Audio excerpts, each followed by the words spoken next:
Eagle the villain.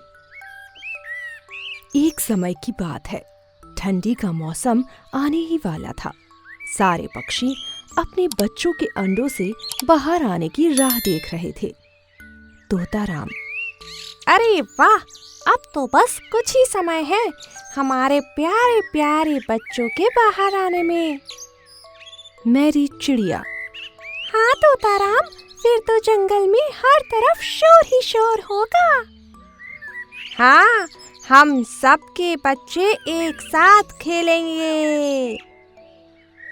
जंगल में सारे पक्षी बहुत खुश थे और कुछ समय बाद वो वक्त आ ही गया जब सबके बच्चे अंडे में से बाहर आने लगे। छोटे छोटे प्यारे प्यारे ची ची की आवाज करते जैसे सारा जंगल खिल उठा। तोताराम, अरे मैरी, तुम्हारे बच्चे तो कितने प्यारे हैं, बिल्कुल तुम्हारी तरह। मैरी, धन्यवाद तोताराम। जंगल में सब पक्षियों के बच्चे अंडे से बाहर आकर खेल रहे थे, चहक रहे थे, पर शायद उनकी खुशियों को किसी की नजर लग गई। अचानक मैना चिड़िया रोते रोते उड़ते हुए जंगल में आई। तोताराम कहता है, क्या हुआ मैना चिड़िया, तुम रो क्यों रही हो?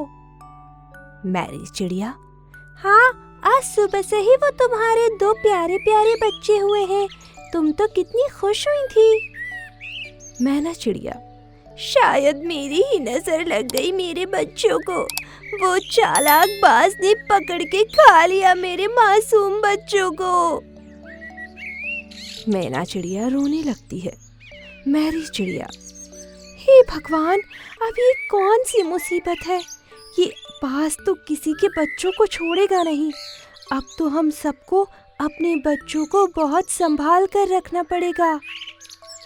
मैना चिड़िया, हाँ मैरी, ये बाज बहुत चालाक है, मैंने भी अपने बच्चों को बहुत संभाल कर छुपा कर रखा हुआ था, पर उसने अपनी चालाकी से उन्हें ढूंढ कर खा लिया। आप सब अपने बच्चों को छुपा लीजिए। मैना चिड़िया के जाने के बाद सारे पक्षी बहुत ज्यादा डर गए। सब पक्षियों ने अपने बच्चों को घोंसले में, किसी ने पेड़ के अंदर, किसी ने झाड़ियों में छुपा लिया था। सारा जंगल खौफ में जीने लगा। मैरी चिड़िया, अब तो सारी लकड़ियां भी खत्म हो गई हैं और अनाज भी, अब तो मुझे बाहर जाना ही पड़ेगा। सुनो मेरे बच्चों, मैं कुछ ही देर में वापस आ जाऊंगी, तुम इस घोंसले से बाहर मत जाना।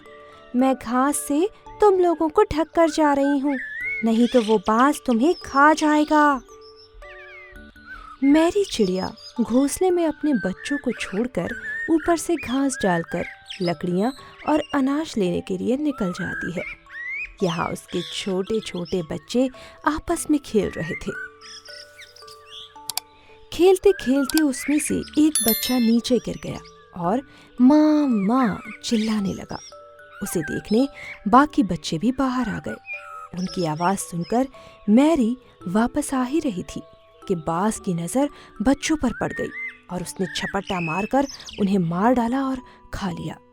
बेचारी मैरी चिड़िया ऊपर से ये सब देखकर रोने लगी, पर वो बाज से लड़ नहीं सकी, नहीं तो वो भी मारी जाती। तोताराम, मैरी, ये तो बहुत बुरा हुआ तुम्हारे साथ, पर हम उस बाज से लड़ भी तो नहीं सकते।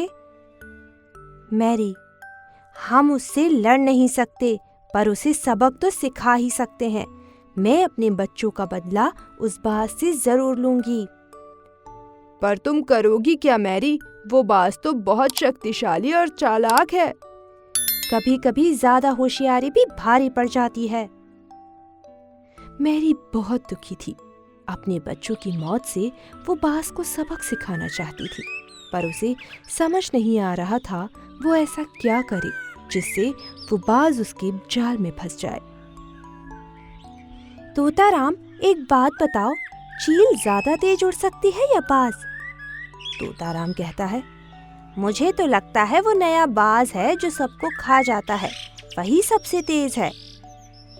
मुझे नहीं लगता, पर चील ही सबसे तेज दूर आसमानों तक उड़ सकती है, वो भी बिना देखे, आंखें बंद करके, पता है? आंखें बंद करके? सच कह रही हो? हाँ, मैंने उसे आसमानों तक जाते देखा है। तेज रफ्तार से आंखें बंद करके पहुंच जाती है। फिर तो हमें उसी को अपना राजा बना लेना चाहिए। हमें बाज से लड़ने की कोई जरूरत नहीं। तोताराम और मैरी की बातें पीछे खड़ा हुआ बाज सुन रहा था और मन ही मन बोलता है, इन्हें दिखाना ही पड़ेगा कि मैं कितना तेज उड़ सकता हूँ। अभी दिखाता हूँ। बड़ी आई, चील आंखें बंद करके उड़ने वाली। मुझसे तेज और होशियार कोई नहीं है यहाँ। जंगल का राजा तो मैं ही बनूंगा।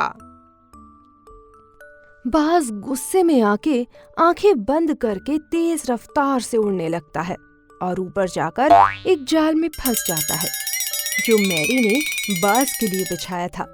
सारे पक्षी बाज को जाल में देखकर बहुत खुश होते हैं। ये क्या हुआ? कोई निकालो मुझे यहाँ से। मैरी, कोई नहीं बचाएगा तुम्हें यहाँ से। तुमने हमारे मासूम बच्चों पर रहम खाया था, अब सड़ते रहो इस जाल में। वाह मैरी, तुमने सच में कर दिखाया। अच्छा सबक सिखाया इस बाज को। अगर हम हिम्मत करें तो बड़ी से बड़ी मुश्किल को पार कर सकते हैं। अब तो हमारे बच्चों को किसी से डरने की जरूरत नहीं है। सारे पक्षी बहुत खुश हो जाते हैं।